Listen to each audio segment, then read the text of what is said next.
종교개혁이 일어나기 전의 교회와 현재의 로만 가톨릭 교회의 가장 중요하고 특징적인 조직의 형태는 교황제도입니다. 로만 가톨릭 교회 안에서 교황은 수위권을 갖습니다. 수위권이란 말은 한자로 우두머리 수, 자리 위, 즉 우두머리의 자리를 갖는 권리를 말해요. 1870년 로만 가톨릭에서는 제1차 바티칸 공의회가 열렸습니다. 그때 로만 가톨릭 교회는 베드로의 수위권을 확립하고 로마 주교의 수위권이 계속해서 이어져야 한다고 주장을 했고, 심지어 교황은 오류가 없다는 교황 무류성을 선언합니다. 교황제도와 교황의 수위권, 심지어 교황의 무류성까지 선언하는 이런 로만 가톨릭 교회의 제도와 교리의 근간이 되는 것은 바로 사도 베드로의 수위권이었습니다.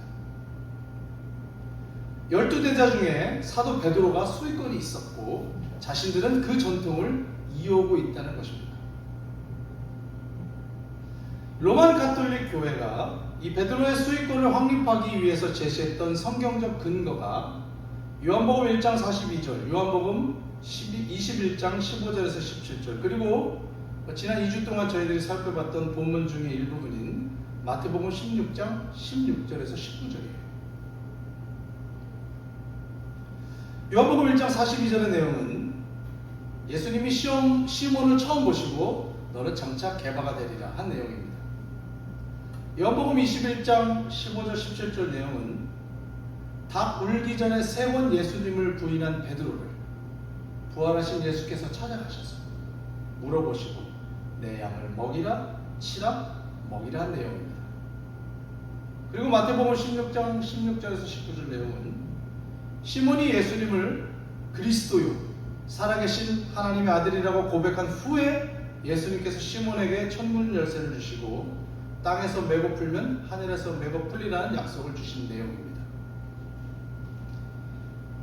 사도들의 기록이 있는 신약 성경에서는 확실히 12제자 중에 베드로가 그들의 대변인 혹은 리더 역할을 한 것으로 많이 그려져 있습니다. 대표적인 것을 얘기해보면 시몬은 유대인들과 이방인들에게 복음을 전파함으로써 정말 예수님께서 말씀하시는 천국의 문을 여는 것과 같은 사역을 시작합니다. 자살한 가룟 유다를 대신하여 새 사도 마띠아를 뽑을 때 그 회의를 주도한 것도 베드로였어요. 아나니아와 삽비라가 땅값을 속여서 교회 헌금할 때 그들을 징계하는데 주도적인 역할을 한 것도 베드로였고, 유대 지도자들과 유대인들 앞에서 담대하게 복음을 전파했던 설교자로 두각을 나타낸 것도 역시 베드로였습니다.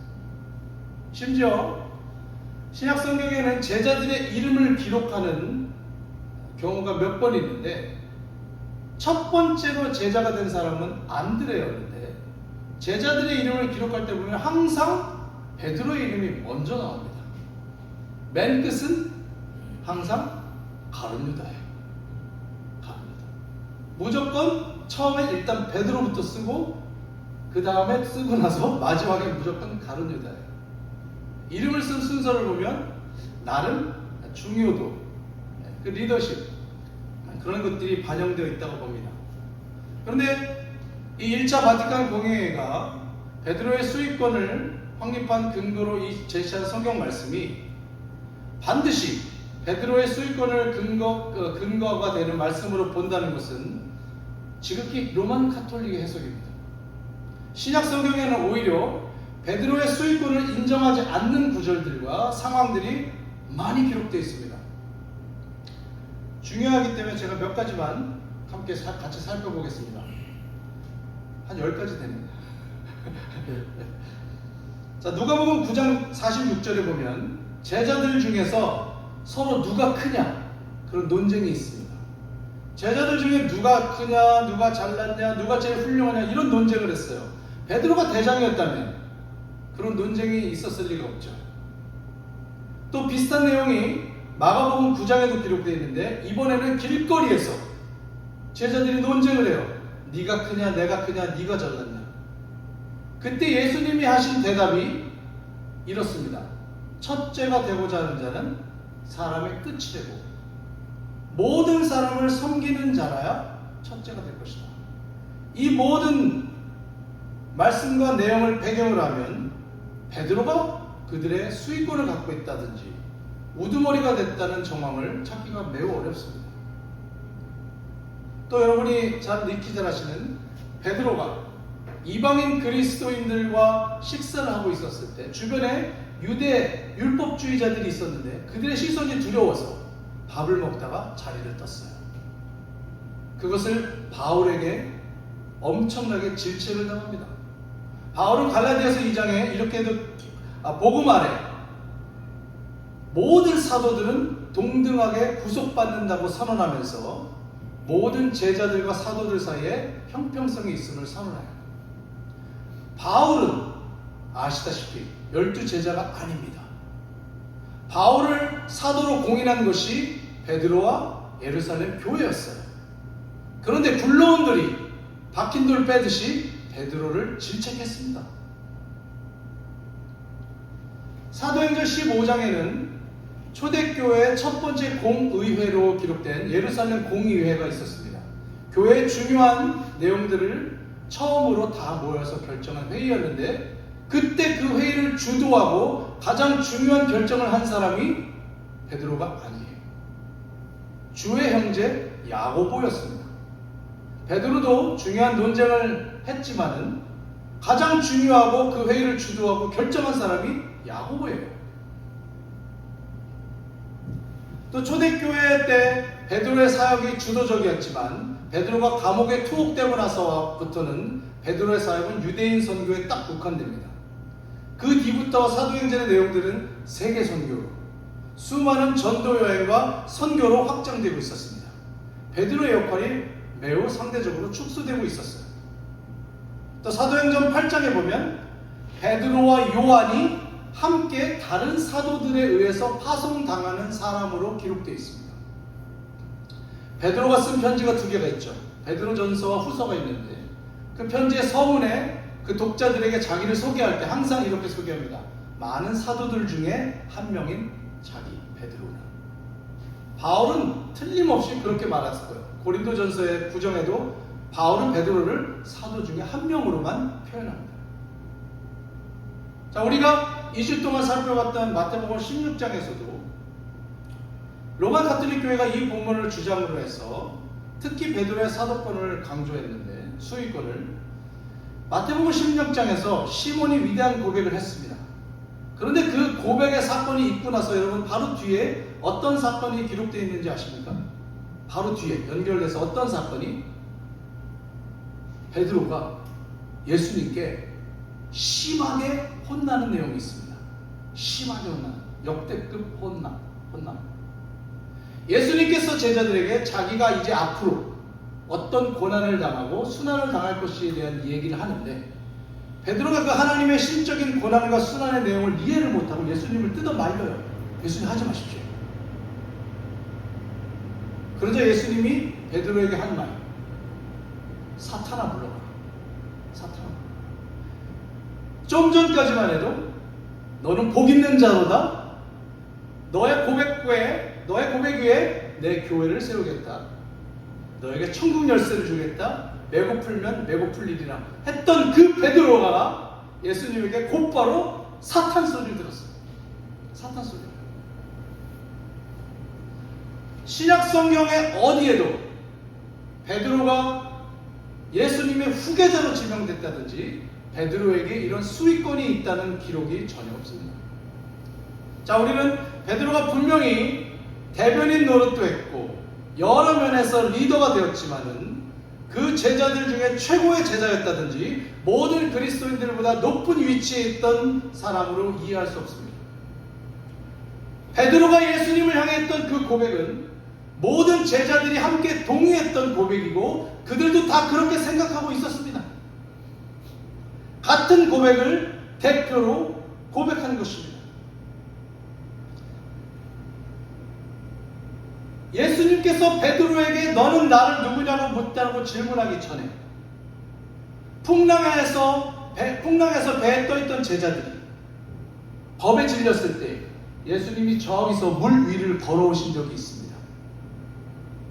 그때 베드로가 예수님을 보고 자기도 걷게 해달라고 합니다. 예수님께서 걸어오라. 베드로가 걸어가다가 물에 빠졌죠. 그리고 예수님이 건져서 배에 올려주셨습니다. 그리고 예수님이 그 배에 타셨는데 그때 그 배에 있던 제자들이 이렇게 고백합니다.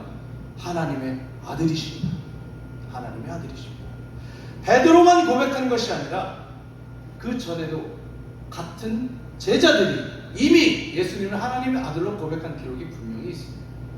어찌 베드로 한 사람만이 그 고백을 했다고 말할 수 있으며 어찌 베드로가 제자들 중에 왕이었다고 할 수 있겠습니까? 그럴 수가 없습니다.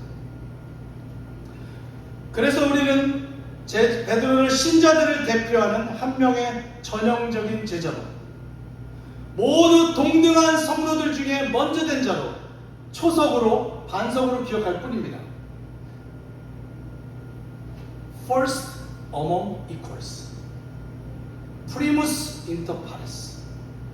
사람들이 이렇게 예전부터 표현해 왔습니다. 동등한 자 중에 먼저 된 자, 그것이 베드로입니다. 그것이 우리 개혁주의와 종교개혁의 후예들이 베드로를 이해하는 방식입니다. 따라서 여러분, 교황제도는 성경적이라고 보기 어렵습니다. 교황의 오류가 없다는 내용은 우리는 절대로 받아들일 수가 없습니다. 저는 로마 가톨릭 교회를 비성경적이라고 말하는 것은 절대 아닙니다. 그들도 우리와 함께 예수를 그리스도로 고백하는 그리스도 공동체의 일원입니다. 하지만 사도 베드로의 수익권을 계승한다는 교황제도, 그리고 교황은 오류가 없다는 그 교리를 받아들일 수가 없는 거예요. 종교개혁자들이 이것을 먼저 비판하고 들고 일어났었습니다. 그리고 그들이 오랜 시간 동안 묻혀있고 발견되지 않았던 중요한 사실을 발견합니다. 바로 만인 제사장 교리예요. 만인 제사장 교리,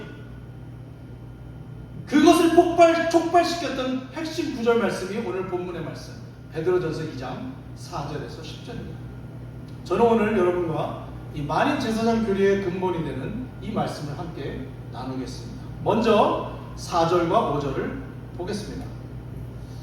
사람에게는 버림받았으나 하나님께는 택하심을 입은 보배로운 산돌이신 예수께 나아가 너희도 산돌같이 신령한 집으로 세워지고 예수 그리스도로 말미암아 하나님이 기쁘게 받으실 신령한 제사를 드릴 거룩한 제사장이 될지니라. 자, 여기서 베드로는 먼저 예수님을 무엇이라고 말하죠? 살아있는 돌이라고 말해요. 예수님은 산 돌. 여러분, 이 표현은 굉장히 어색해요. 왜 어색합니까? 돌이 살아있다고 하니까요. 그렇죠? 돌이 어떻게 살아있습니까? 그런데 예수님을 돌이라고 말하며 살아있다고 말합니다. 살아있는 돌이라는 이런 표현은 문학적이지도 않고 상식적이지도 않죠. 살아있는 돌이라는 표현은 분명히 베드로와 그 서신서를 읽는 독자들이 공유하고 있는 어떤 동일한 의미에서 추출된 표현입니다. 자, 베드로와 그의 독자들이 공유하고 있는 표현, 같은 공유하고 있는 표현이 뭘까요? 구약 성경에 있는 돌에 관한 말씀입니다. 구약 성경에는 이 돌에 관한 말씀이 있는데 돌이 메시아를 지칭하는 말씀이었어요. 베드로가 구약 성경에 있는 예언서에 있는 많은 말씀들 중에 돌로 지칭되는 예수님을 메시아를 지칭하는 그 말씀들을 오늘 본문 6절과 7절과 8절에 직접 인용하면서 이제 예수님을 말합니다. 조금 있다가 제가 같이 살펴봅니다. 자, 그런데 5절에 보시면 베드로는 예수님을 살아있는 돌이라고 말하면서 너희도, 이 글을 읽는 성도들과 신자들도 산 돌이라고 말해요. 똑같은 언어를 썼습니다. 똑같은 헬라어를 썼습니다. 여러분, 이것은 모든 그리스도인들은 산 돌 되신 예수님과 친밀한 관계와 교제를 맺고 누리는 가운데서 그분이 갖고 계시는 많은 것들을 함께 공유하고 누리고 사는 존재라는 뜻입니다. 그리스도인들이 주님 안에 거하고 살게 될 때 예수님께서 예전에 많이 말씀하시죠. 내 안에 거하라. 네가 내 안에 거하면 나도 내 안에 거한다. 주님께서 말씀하신 것처럼 우리가 그의 안에 살고 거하게 될 때 주님께서 갖고 있는 그의 정체성과 그의 속성이 우리에게 전이되고 우리는 또 하나의 작은 그리스도가 됩니다. 4절에서 베드로는 예수님에 관해서 세 가지를 말합니다. 첫째, 예수님은 사람들에게 버려주셨어요. 둘째, 예수님은 하나님께 선택받으셨습니다. 셋째, 하나님은 보배로운 존재라고 말합니다. 존귀하신 존재였다.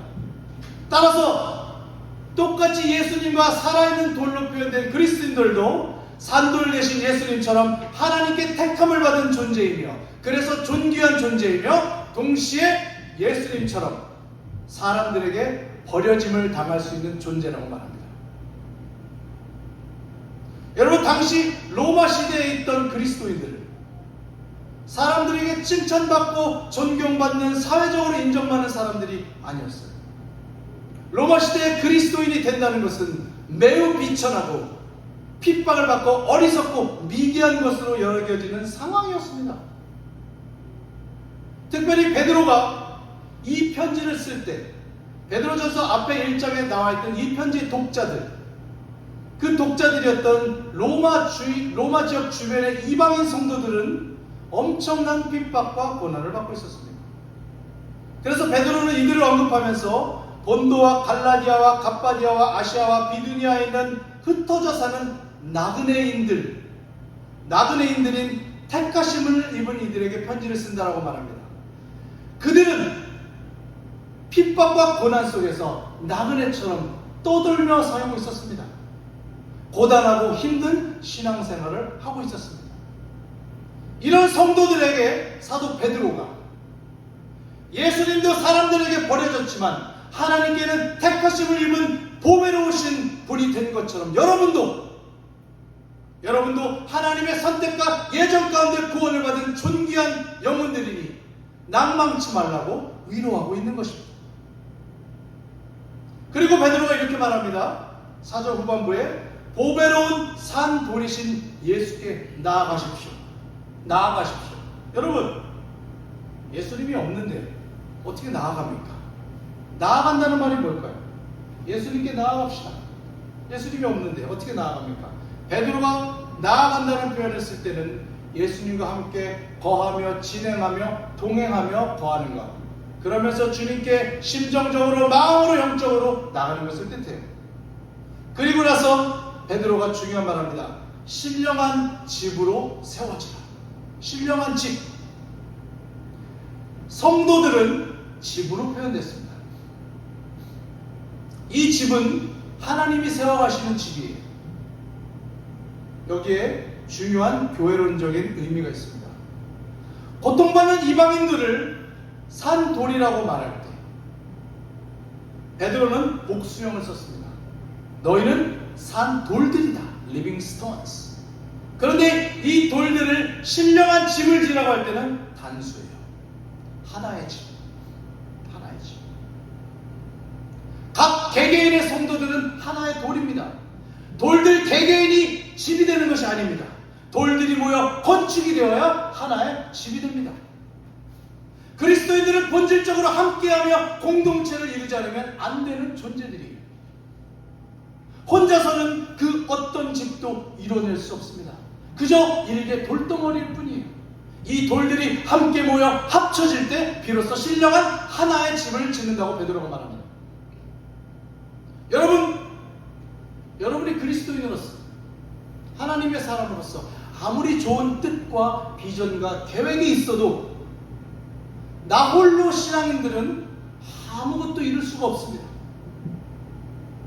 제 아무리 천국의 열쇠와 계시를 받았다는들 집에 앉아서 홀로 유튜브에 떠들어대는 그런 신앙으로는 어떤 집도 이룰 수가 없어요. 저는 그것을 잘합니다. 제가 해봤잖아요. 혼자서 집에서 유튜브로 떠들어대는 거 저도 해봤거든요. 아무것도 안 됩니다. 여러분, 성도들은 함께 해야 됩니다. 여러분 믿으십니까? 함께 해야 돼요. 너와 내가 하나의 벽돌이 돼요. 큰 집을 이루는 구성원으로 살아나갈 때만 나의 비전과 너의 꿈과 우리의 소망이 하나님의 나라에서 가치가 있는 현실로 실현되는 것입니다. 방구석에 있는 성도들이여, 교회로 나오십시오. 홀로 눈물을 흘리며 신세를 한탄하고 타락한 교회를 비판하고 성화되지 못한 성도들을 심판하는 그런 외로운 신앙생활을 훌훌 털어버리고, 지나간 것은 지나간 대로 의미가 있다 생각하고 가벼운 마음으로 교회에 나오십시오. 방구석 성도들이여, 호소합니다. 교회로 나오십시오.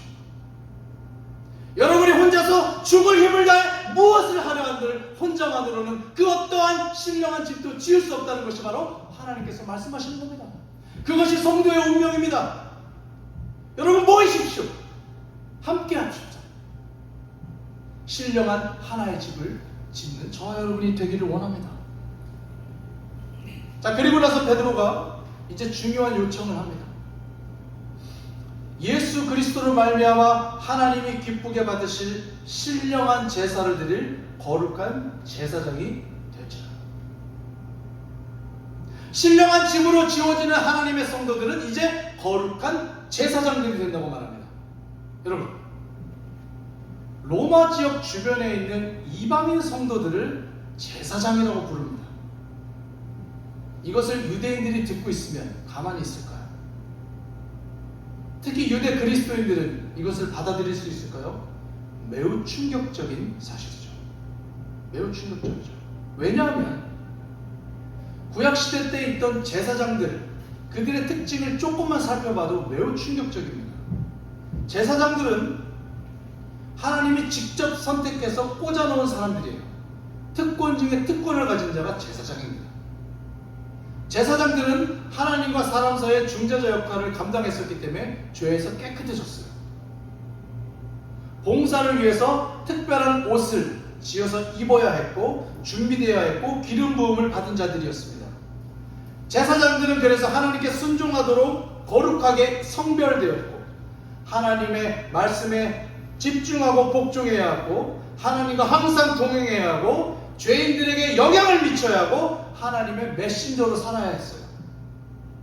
그리고 제사장이 갖고 있는 가장 중요한 기능과 특징이 무엇입니까? 하나님께 직접 나아갈 수 있는 것. 하나님께 영적인 제사로 직접 다가갈 수 있는 권한과 특권과 기능이 허락된 자들이 제사장입니다. 그런데 사도 베드로가 이제 모든 성도들이, 특히 이방인 성도들까지 그 거룩한 제사장이 된다고 말합니다. 이제 더 이상 하나님과 자신들을 이어주는 중간자가 필요 없게 되었습니다. 자신들의 죄를 대속해서 속죄해줄 제물도 필요 없고 하나님과 사람들 사이를 이어줄 중재자가 필요 없게 되었습니다. 그 이유는 5절 중반에 여기 나옵니다. 예수 그리스도로 말미암아, 예수 그리스도로 말미암아, 디아 아에소 그리스도, 디아 아에소 그리스도로 말미암아, 예수 그리스도로, 예수 그리스도로 말미암아 우리는 중간자가 필요 없게 되었습니다. 베드로가 힘차게 말합니다. 예수 그리스도로 말미암아 모든 그리스도인들은 이제 중간자가 필요 없습니다. 그리스도의 십자가의 속죄로 모든 제사와 제사장 제도가 종료됐습니다. 모든 성도들은 이제 하나님 앞에 직접 나아갈 수 있습니다. 여러분, 우리는 교황이 필요 없어요.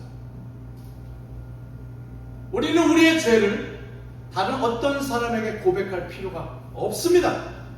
우리는 이제 하나님께 직접 회개하고 하나님께 직접 기도하고 고백하고 교제할 수 있습니다. 무엇 때문에? 예수 그리스도로 말미암아, 예수 그리스도로 말미암아. 우리는 하나님과 우리 사이의 중간자 역할을 하는 어떠한 영적인 매개체, 영매가 필요 없습니다.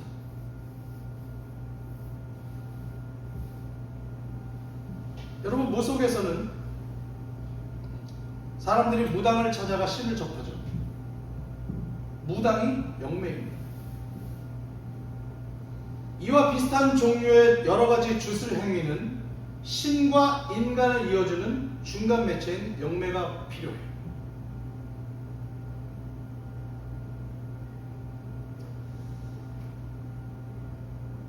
특정인을 비난하거나 욕하려고 하는 예는 아닌데 너무 충격적이고 가슴이 아파서 이 얘기를 나눕니다. 여러분도 아실 거예요. 코비드 19때 한국에서 신천지가 물의를 일으켰습니다. 그래서 법무부에서 담당 검사에게 압수수색 지시를 했어요. 그런데 이 검사와 그의 아내가 평상시 무속과 주술신앙에 심취해 있었는데 그들에게 평상시에 많은 조언을 했던 한 법사가 신천지의 이만희 교주도 영매이니 만약에 당신이 그를 건들면 피해가 갈 것이다. 그렇게 말했습니다. 그러나 이 담당 검사가 법무부 장관의 지시를 무시하고 압수수색을 거절했다는 보도가 나왔었어요. 여러분, 그리스도인들은 영매도 필요 없고 영매가 그 어떤 불이익과 불행을 가져다 줄 수 없는 거룩한 제사장입니다. 거룩한 제사장입니다.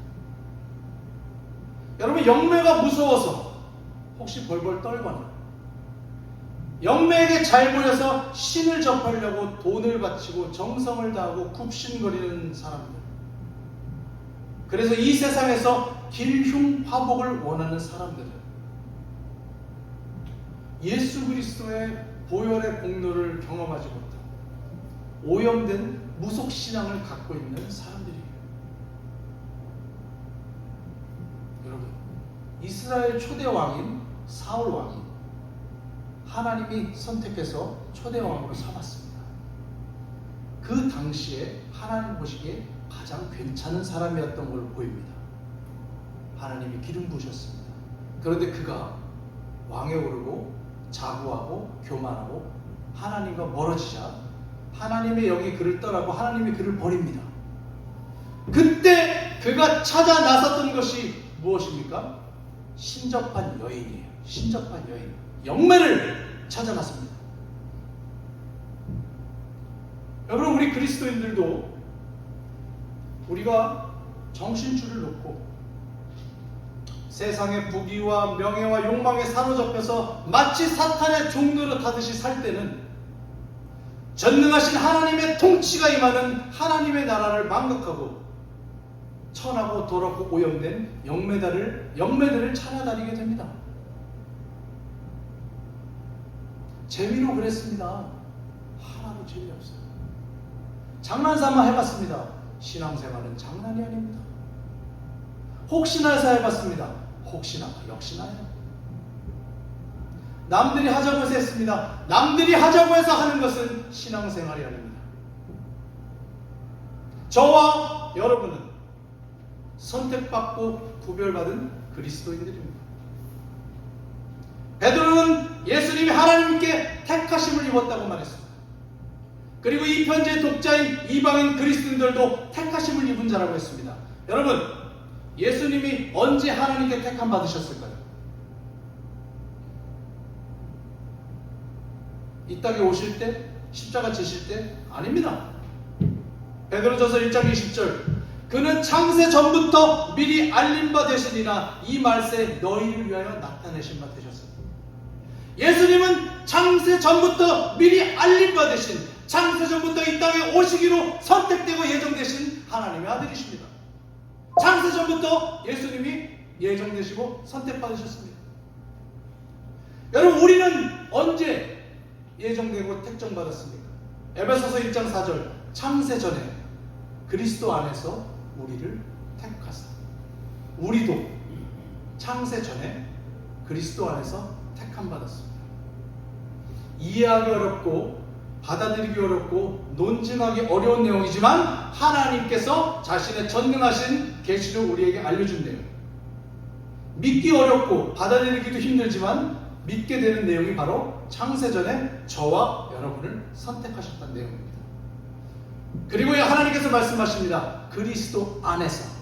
그러므로 그리스도께서도 하나님께서 창세전에 그리스도를 선택하신 것이요, 저와 여러분이 아직 믿어지지 않던, 고백할 수 없더라도 하나님이 분명히 말씀하십니다. 창세전에 택하였다. 여러분, 이제 베드로는 6장 7절, 2장 6절, 7절, 8절에서 산돌이신 예수님을 통한 구원의 역학을 구약성경 말씀을 인용해서 설명합니다. 같이 잠깐 살펴봅니다. 6절부터 7절, 8절입니다. 먼저 6절을 보겠습니다. 성경에 기록되었을 때 보라, 내가 택한 보배로운 모퉁이 돌을 시온에 두노니 그를 믿는 자는 부끄러움을 당하지 아니하리라. 여러분, 베드로는 여기서 이사야 28장 16절의 말씀을 인용합니다. 하나님은 이사야 선지자에게 시온, 곧 예루살렘에게 모퉁이 돌을 두신다고 하셨습니다. 그리고 그것을 믿는 자는 부끄러움을 당하지 않는다. 여러분, 모퉁이 돌이 뭘까요? 모퉁이 돌. 모퉁이 돌은 집을 세울 때 벽과 벽, 이렇게 직각으로 벽과 벽이 마주치지 않습니까? 이 마주치는 벽의 모서리, 그 밑을 받치는 돌이 모퉁이 돌이에요. 그러니 집을 세울 때는 먼저 뭐부터 깔아야죠? 모퉁이 돌부터 깝니다. 그 모퉁이 돌을 깔고 그 위에 벽과 벽을 직각으로 세워 딱 세우는 것입니다. 살아있는 돌들인 그리스도인들이 신령한 집으로 세워질 때 그 기초가 되는 모퉁이들이 바로 예수 그리스도라는 말씀이에요. 우리의 삶과 우리의 교회를 세워나갈 때 그것의 모퉁이, 기초가 되는 것이 바로 예수님이라는 말씀이죠. 자, 7절입니다. 그러므로 믿는 너희에게는 보배이나 믿지 아니하는 자에게는 건축자들이 버린 그 돌이 모퉁이의 머릿돌이 되고, 자, 이것은 시편 118편 22절 23절을 인용했습니다. 모퉁이 돌이 믿는 자들에게는 보배로운 존재가 되지만은 믿지 않는 자들에게는 집을 짓는 건축자들이 갖다 버린 돌이 된다. 성도들에게는 보배로운 모퉁이 돌이신 예수님이지만 예수님을 믿지 않는 사람들에게는 집을 짓다 갖다 버리는 천하고천한 버림받은 돌이 된다는 것이 이 말씀의 내용입니다. 예수님도 예전에 유대 지도자들이 자기를 배척하고 자기가 그리스도라는 것을 받아들이지 않을 때 이 말씀을 그대로 인용했어요. 그대로 인용해서 너희들이 모퉁이 돌처럼 한다. 여러분, 예수님이라는 존재는 항상 논쟁의 중심이었어요. 예수님이 그리스도라는 진리 때문에 예수님이 나타나는 것은 본질적으로 분열이 생겼습니다. 지금 우리에게도 그렇죠. 그런데 성경은 단 한 번도 이 예수님의 그리스도 되심 때문에 생기는 어떤 분열이나 그것의 문제에 대해서 대책을 강구한다든지 어떤 걱정을 한다든지 그것에 대해서 위로를 해준다는 내용이 전혀 없습니다. 오히려 그것을 당연하게 받아들이고 믿음으로 신앙생활을 유지하는 내용만 잔뜩 있습니다. 왜 그럴까요? 필연적인 교회가 있기 때문에. 예수가 그리스도라는 사실을 선포되는 순간 분열은 필연적입니다. 우리 그리스도인들은 이 불편한 관계를 피하거나 벗어나라는 요청을 전혀 하나님께 받지 않습니다. 오히려 이런 상황을 담대히 받아들이고 핍박과 고난이 와도 믿지 않는 자들에게 증거하라고 요청을 받고 있습니다. 여러분, 교회는 그런 곳입니다. 자신에게 다가올 사회적인 핍박과 고난과 불이익 때문에 자신의 신앙의 정체성을 숨기거나 두리뭉실하게 세상과 타협하여 짝을 이룰 수 없게 만들어 놓은 것이 바로 하나님의 교회예요. 주님의 교회는 자신의 주인이 누구이신지를 항상 활짝 공개하고 그것으로 인해 생기는 불편함을 복음 전파의 시작점으로 삼으라고 주님께서 말합니다. 여러분, 우리는 이웃을 사랑하라고 요청받죠. 사람들이 교회는 왜 이웃을 사랑하지 않냐고 요청받습니다. 우리가 이웃을 사랑하는 근거가 되는 것은 하나님에 대한 사랑에 근거한 것입니다. 하나님에 대한 사랑을 근거해서 그 사랑에 기초한 복음적이고 구원을 위한 사랑이지 어떠한 기준과 근거 없이 서로 얼굴 붉히기 싫어서 그냥 좋은 게 좋은 거예요 라고 하는 상황이 아닌 것입니다. 이웃을 향한 이웃을 향한 우리의 사랑은 반드시 선교적이며 구원적인 목적이 있는 사랑이 되어야 하는 거예요. 맹목적인 사랑이 아니라는 것입니다. 거의 다 왔습니다. 8절을 보겠습니다.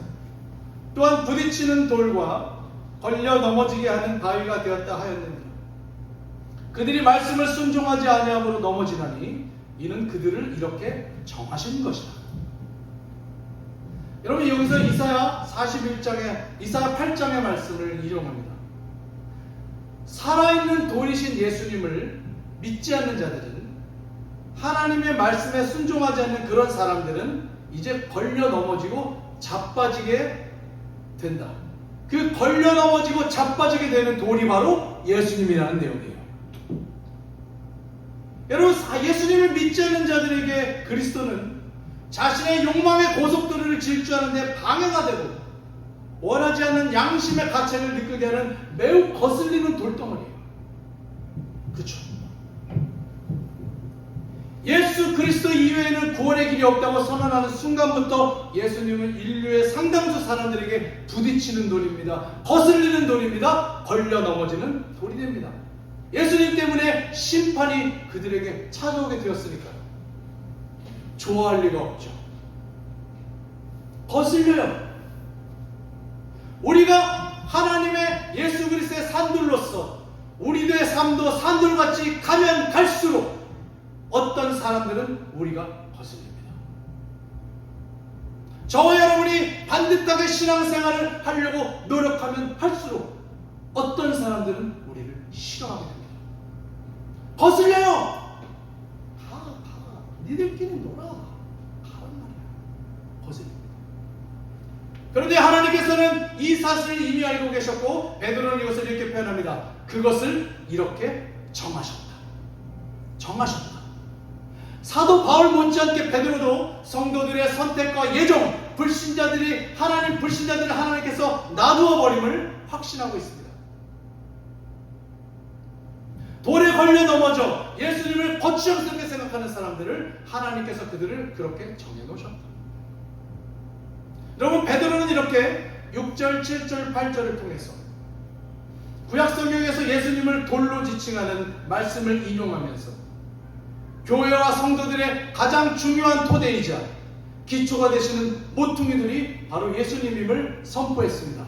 자, 여러분, 이 내용이 앞의 내용과 바로 이제 너희들 구절의 내용과 어떻게 연결될까요? 베드로가 이 내용을 논증한 이유는 바로 이것 때문입니다. 여러분, 예수님을 그리스도여 살아계신 하나님의 아들로 고백하고 예수님이 이 반석 위에 내 교회를 세운다고 들었던 베드로였지만 오늘 본문의 말씀의 흐름을 보고 맥락을 보면 그가 한 번도 자신이 교회의 기초가 된다든지 그가 자신이 모퉁이 돌이 되어야 된다고 생각한 일은 없었을 것을 확신하죠. 그리고 그가 교회의 수익권을 갖는다는 내용은 상상도 하지 않았을 것입니다. 오히려 베드로는 모퉁이 돌 되시고 머릿돌 되시는 예수님에 대한 구약의 말씀을 인용하면서 바로 예수님께서 교회의 근간이 되시고 기초가 되신다는 사실이 이미 몇백 년 전부터, 예수님이 오시기 전 수백 년 전부터 하나님께서 미리 정하시고 계획해 놓으신 하나님의 계획이었다. 그리고 그 예언된 말씀이 이제 예수님을 통해서 성취됐다고 말하고 있습니다. 시몬은 모퉁이들 되신 주님을 찬양하며 그의 보배로우심과 존귀하심을 선포하며 영광을 돌리고 있습니다. 그리고 나서 9절에서 중요한 결론을 맺습니다. 베드로는 다시 한번 성도들의 신분이 어떻게 변화되어 있는지, 모퉁이들 되신 예수 그리스도 때문에 그리스도의 신분이 어떻게 변화되는지를 다시 한번 말합니다. 9절을 보겠습니다. 그러나 너희는 택하신 족속이요 왕같은 제사장이요 거룩한 나라요 그의 소유가 된 백성이니 이는 너희를 어두운 데서 불러내어 그의 기이한 빛에 들어가게 하시기에 아름다운 덕을 선포하게 하려 하십니다. 하나님께서 세우시는 신령한 집으로 세워지고 신령한 제사를 드린 거룩한 제사장으로 부름받은 그리스도인들은 이제 하나님의 택하신 족속이며 거룩한 나라이며 하나님께 소유가 된 백성이며 왕같은 제사장들이 되었습니다.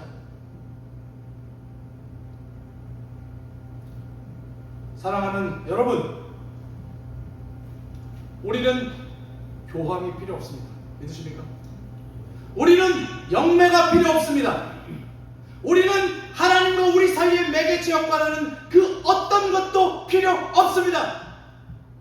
모퉁이 돌 되시고 머리 돌 되신 예수 그리스도께서 우리의 모든 죄를 감당하셨고 피로 값주고 저 여러분을 사셨습니다. 만약에 혹시나 만약 여러분의 마음과 여러분의 신앙생활 속에 하나님께 직접 다가가지 못하고 기도하지 못하며 인도함을 받지 못하게 하는 어떠한 습관과 버릇과 관습이 혹시나 남아있다면 여러분 이제 예수 그리스도의 십자가 밑에 다 묻어버립시다. 그리스도의 십자가 밑에 이 온갖 장애물을 다 묻어버립시다. 여러분은 거룩한 제사장이며 왕같은 제사장입니다. 예수 그리스도로 말미암아 우리는 이제 하나님께 직접 나아갈 수 있는 특권을 얻었습니다.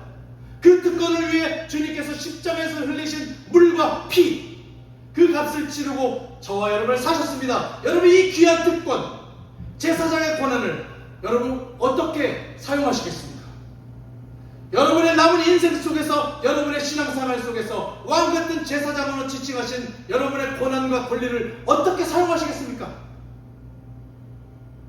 여러분 이래도 하나님께 직접 나아가지 못하겠습니까?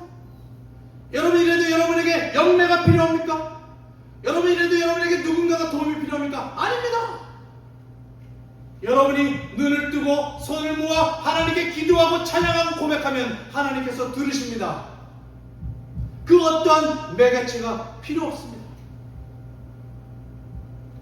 프로테스탄트, 개신교 신앙인 여러분들, 주님께 직접 나아가십시오. 주님이 노심초사 그대께서 그대의 죄를 고백하고 슬픔과 어려움을 주님께 토로하며 감사와 기쁨의 찬양 드리기를 기다리고 계십니다. 여러분의 입술과 마음과 생각을 열어서 주님께 직접 다가가십시오. 주님께서 창세전부터 택하신 당신의 인생을 천국까지 견인해 가실 줄로 믿습니다.